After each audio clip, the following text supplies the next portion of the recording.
The Hannycast, a weekly LSU baseball podcast with Charles Hannegriff and former coach Dan Canaveri. Now to break down the Tiger tape, here's Charles and Dan. And we welcome you into the Hannycast for Monday, April the 14th. I'm Charles Hannegriff along with former Tiger coach Dan Canaveri, and Doug Thompson is out this week taking care of some personal business, but we'll have Doug back with us next week. Cano, how you doing? Doing pretty good, Charlie. Tough weekend, though. Tough weekend to look at. Yeah, this is my initial thought before we get into some of the specific numbers. You go back to last Saturday against Oklahoma. Now, it was a frigid day in Norman. It wasn't a great day for hitters, but LSU only managed to get one earned run across the plate on 6 hits. Then Tuesday night against Nichols, they only scored in one of the 9 innings. Now, they won the game, and they put up a 5 spot in that inning, but they didn't really hit throughout the rest of that game. They had one good inning. And then this weekend, LSU hit a robust 188, and it was worse than that with runners in scoring position. So, Dan, what I'm ready to call this is a slump. I don't think that this is a bad hitting team all of a sudden. I don't think that this is a product of the schedule or, running up against a number of good pitchers, although we're going to talk about Sam Dutton and what he did Friday night. But I think that you have what is, known in the vernacular as a slump for LSU offensively right now. Yeah, I think you're right there, Charlie. And again, remember one thing that always happens, and, you got been at LSU for a while. Of course, you've been around it. I was there. When you play somebody else at their home park, it's their World Series, especially if they haven't been at the top for a while. So Auburn, trying to make their mark, feel like they got a good team. They circled this one on their calendar back in the fall. And so, it was evidenced by the fact there's the largest crowd in Auburn history. It's the way it works. And that's when you're at LSU, you got to be up to that task. I agree with that. And I'll go a step further. I think Sam Dutton, we watched Sam Dutton here for 3 seasons, and he was a good pitcher here. But that was the best I've ever seen him pitch. He's taken another step. I never saw him put an outing like that together. And I give him credit. Obviously he was amped up to face his old team, but you're a pitching coach, man. Sometimes that all that extra adrenaline for a pitcher can work against you, but it didn't work against him in the Friday night game. Yeah, that adrenaline is big, but I tell you what, he was a totally different pitcher in my mind watching him pitch than he was when he played at LSU. A lot of times a change in environment is a good thing. I can tell you through the years, there's a lot of guys that were great pitchers that couldn't pitch for Skip Bertman, couldn't pitch at LSU. But maybe the environment, being in that environment, the coaches connected with him a little bit more. And that's no fault of anybody. Just sometimes that connection is good. And I'm sure that Sam went to work and really worked at his game and tried to play to his strengths. And again, that extra motivation. I think the key is let's see what he does next weekend and see if it was the LSU adrenaline or if Sam Dutton has really moved into being a quality Friday night starter. Yeah, and Auburn's good, but yeah. I'm much more concerned about how you get this team out of a slump. Dan, every baseball team, every baseball player that's ever picked up a bat goes through a patch at some point. We're going to get into some of the individual plays, but the bottom line is right now for the last 5 games, they just aren't hitting. So what do you do to get out of a slump? I've heard all kinds of different things.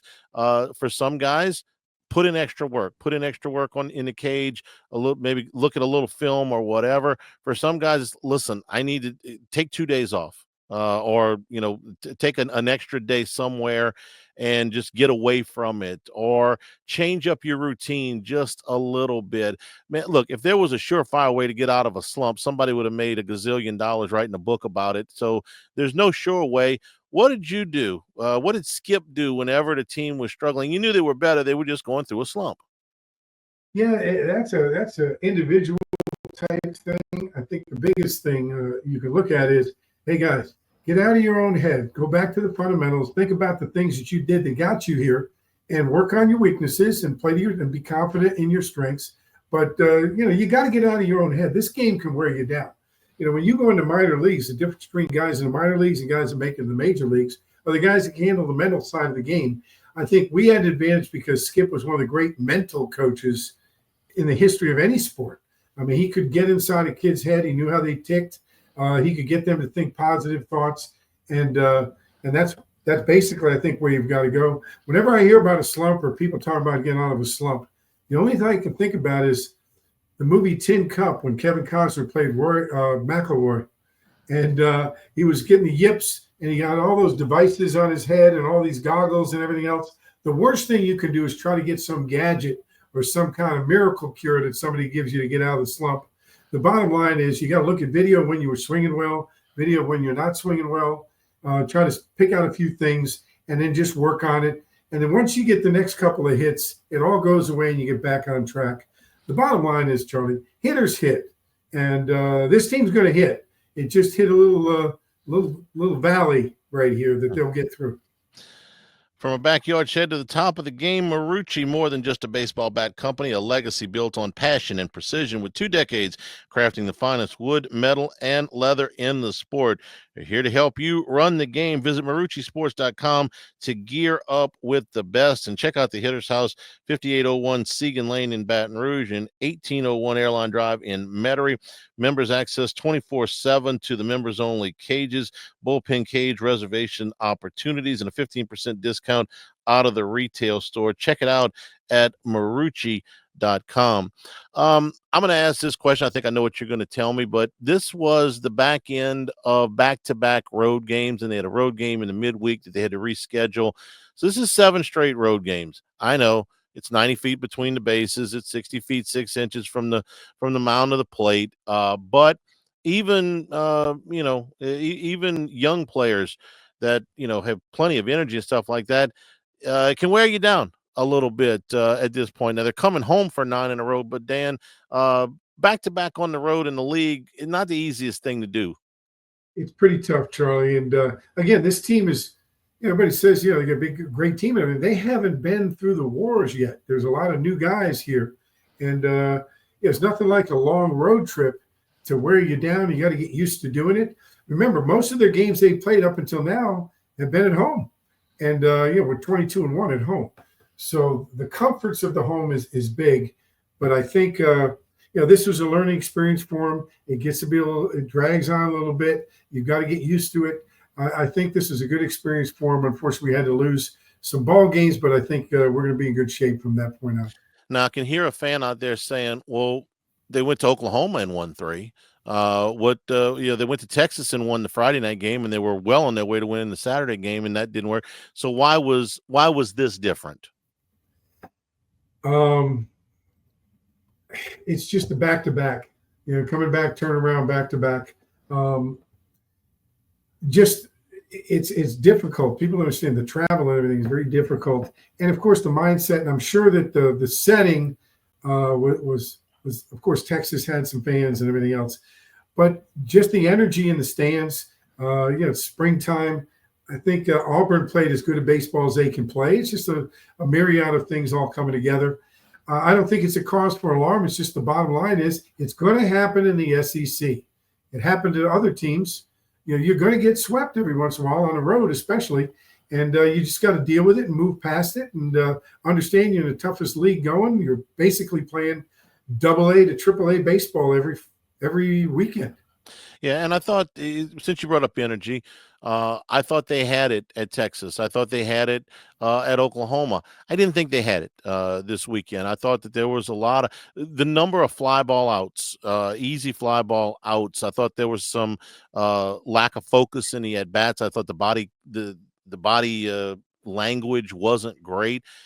They looked like, they would probably tell you that this is no excuse, and I agree, but they looked like a tired baseball team over the weekend. Now, hey, listen, you're only halfway through the conference season, so sleep fast and get straight. But I thought that there was a lack of energy this weekend.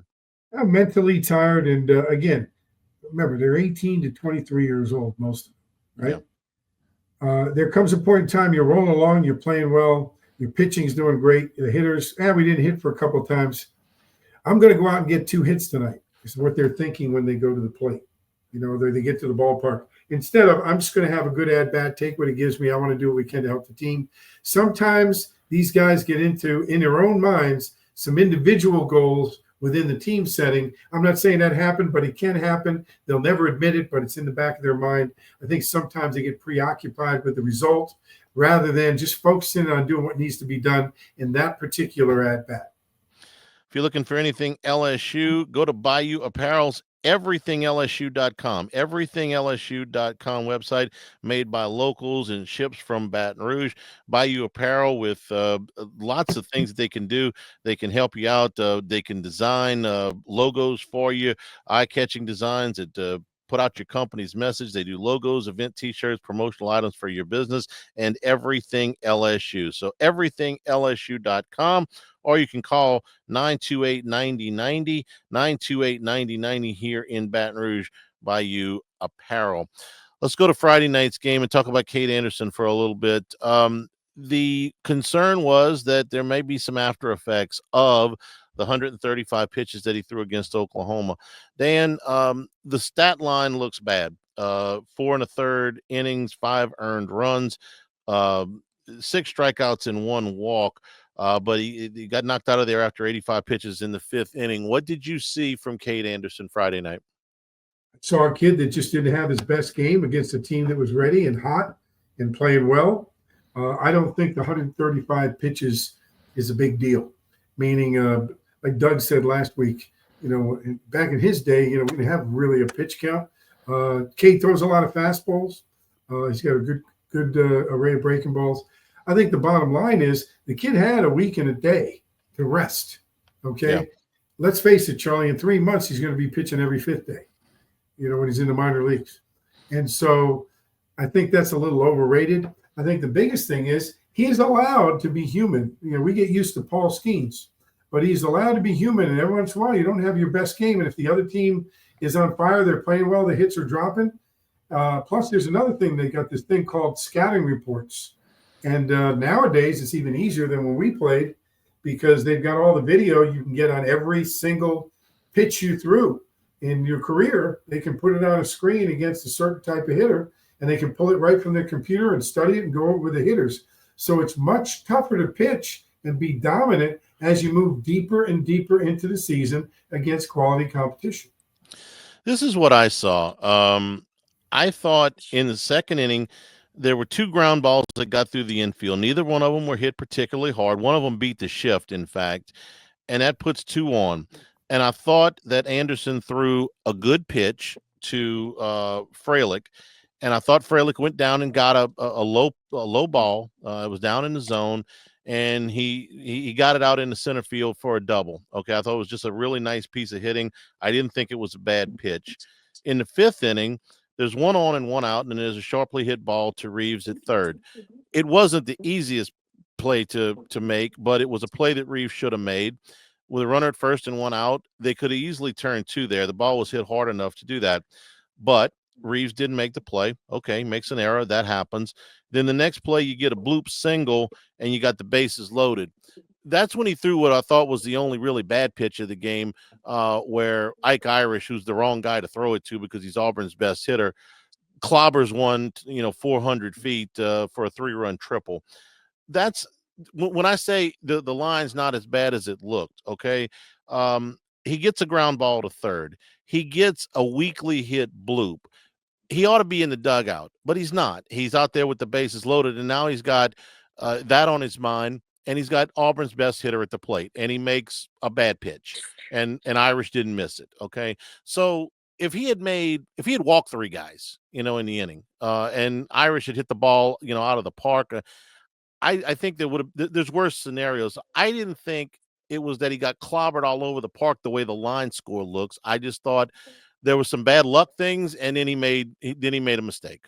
Well, when you say bad luck, the one thing is, as a pitcher and as a pitching coach, as a head coach, okay, you had a double play ball that didn't get done. That means you got to get 5 outs in 1 inning, and now the game's not fair, and makes the pitcher throw more innings. The one thing that wears down a pitcher more than the 135, which everybody's talking about, the total pitch count, is the number of pitches you have to throw in an inning that are high-stress pitches. So when you don't turn that double play and get off the field, now you're making the guy pitch with high stress. Every pitch is a World Series type pitch. And so it's much tougher to pitch in those conditions, but also now you get into 26, 27 pitch innings which aren't normal. They wear a pitcher down. I thought the velocity was there. I thought the movement was there. So I don't subscribe to the 135 having done anything to this. I like I said, I just described what I thought happened to Anderson on Friday. I'm a touch concerned though that this is 2 out of 3. Dan, the stat line didn't look good here. It was an identical stat line to what he had against Mississippi State back 2 weekends ago, which I did think was a rough outing for him. I thought he struggled with his command in that one. In between that, the guy threw a shutout, a complete game shutout against Oklahoma. So I think he's fine, but this is 2 out of 3. Well, it's 2 out of 3 in the SEC. Yeah. Yeah, that's the way I look at it. Hey, like you said, the kid pitched well. If they turn a double play, the bloop single goes to the second baseman or the infielder, they catch it. We're saying what a great outing Cade Anderson had. He went 6 2/3 innings, and then they brought in Casey Evans, and everything was great. I mean, that's the way baseball is. A bloop single here, a ball in the gap here, an error here, and the game changes. We're brought to you by Dependable Storage with 8 locations across Louisiana and 1 in Gulfport, Mississippi. They'll match any competitor's pricing, offering convenient online rentals and payment, free use of the moving truck for new rental move-ins, and clean, secure, and conveniently located facilities. Check out the website at dependablestorage.com for locations, pricing, and rentals. Like Skip Bertman says, Dependable Storage, we want your stuff. Game number 2, I'll get into again. There were some opportunities there for them to plate some runs, and just way too many runners left on base, runners in scoring position. We've kind of talked about the hitting already, and they let Cade Fisher have his longest outing of the year. They had seen him a couple seasons ago in the Florida series, and hit him a lot better than what they did on Saturday.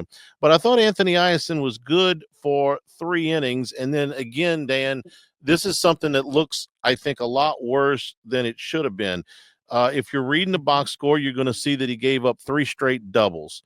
But if you're watching the game, you're going to see that the first ball was a play to left field that Curiel should have made and will probably make every other time in his LSU career. But this one got over his head. He misplayed it.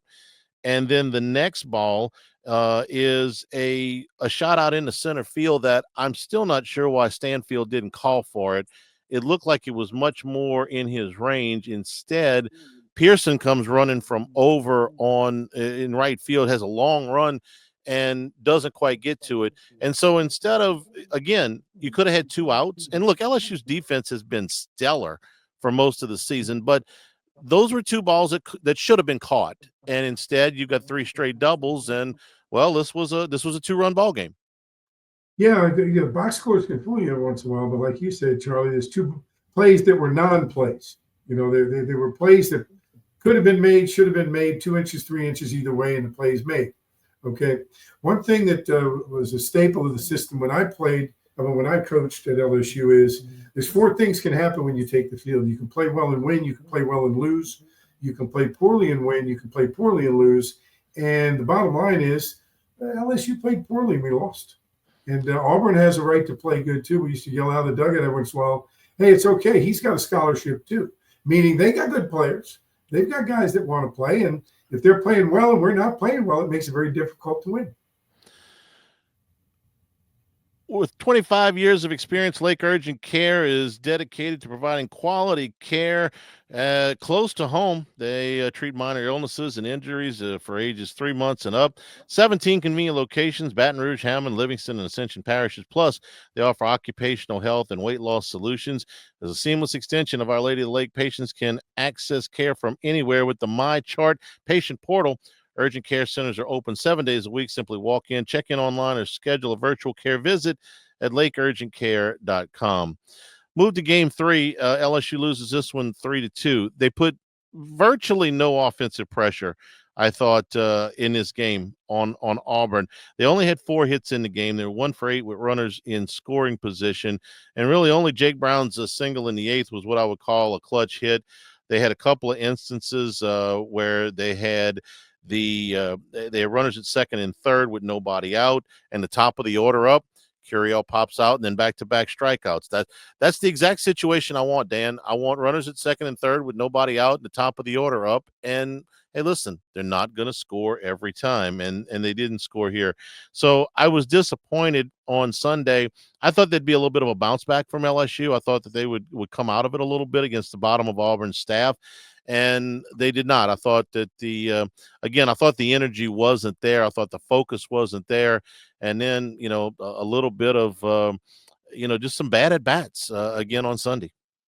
Well, I would say this: if you went in the weekend and said, your pitching staff on Sunday is going to give up 3 runs, you would figure that as a W based on LSU's offense. And so you got to kind of live with that. Even on Saturday, if you say we're giving up 4 runs, you'd take that. So the bottom line here is our offense didn't have a good weekend, and that's tough. They'll figure it out. But I think there's a real issue here, no matter what, is I think you got to look at if Chase Shores is going to continue in that Sunday role. Well, he gave up in 2 innings, he gave up 3 earned runs and 2 walks.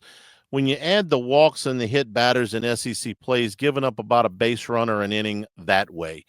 So he's given up way too many base runners. I thought that his command was coming around a little bit better last weekend, and he was making some progress. This was a step back.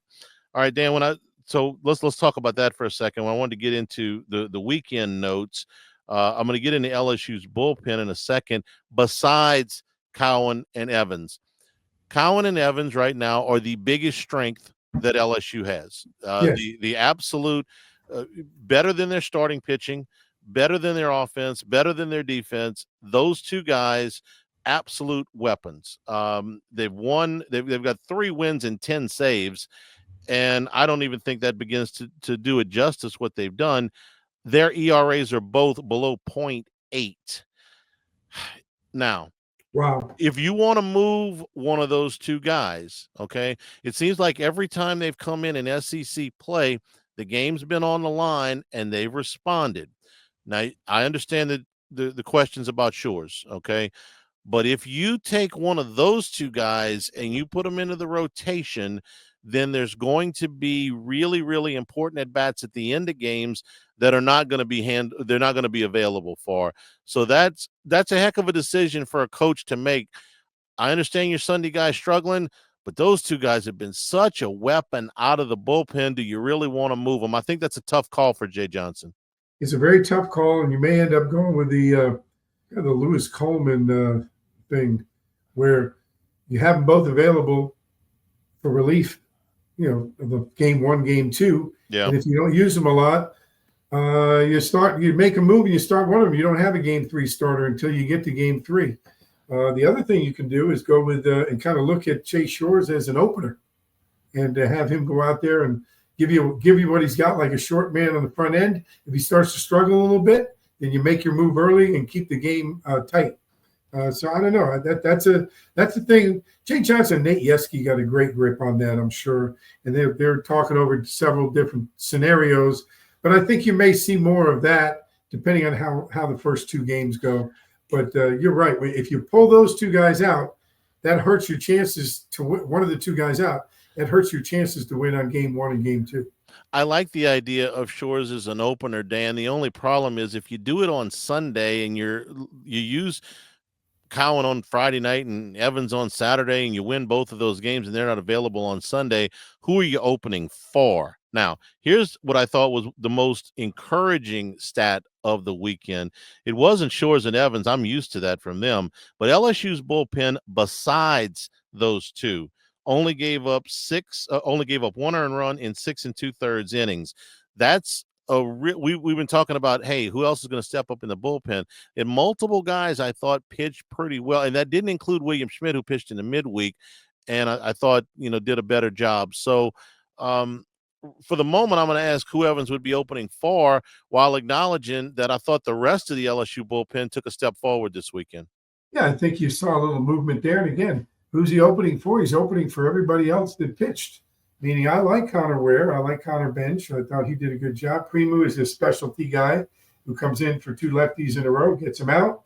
I'm a big Cooper Williams fan, and Rizzi is looking like he's mature. He went 2 innings, only gave up 5 hits, but only gave up 1 run, and didn't walk anybody. And then Jacob Myers comes in and throws a scoreless inning. So there is some promise there in short stints. So I think if they do the opener thing, you've got to go with these guys and try to extend them. You've got to build that bullpen depth, and I think they're starting to get some life out of that bullpen.